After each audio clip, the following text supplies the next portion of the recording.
tanta felicidad, por esa cordialidad.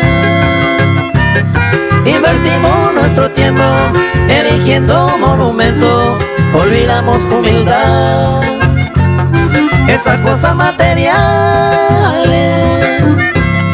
son rivales de afecto que alteran nuestro templo contra nuestra dignidad. Esa insinceridad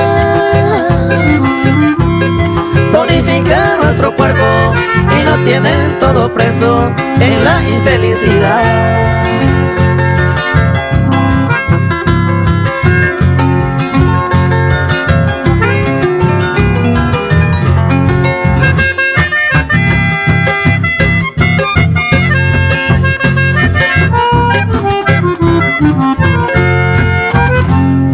Porque los buenos regalos son legados de la vida y no causan las envidias, porque son de nuestro ser, nos abonan de placer,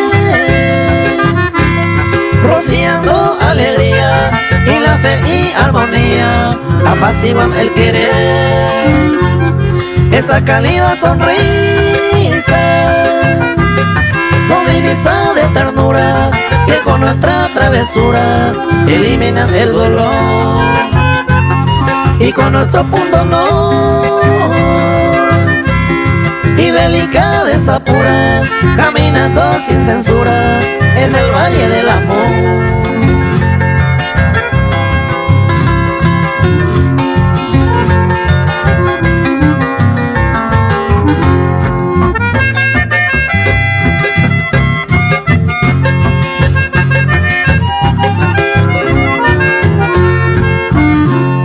Pero ver un nuevo día en la vida es sublime, pisar por la tierra firme el regalo sin igual, porque cuando no podrá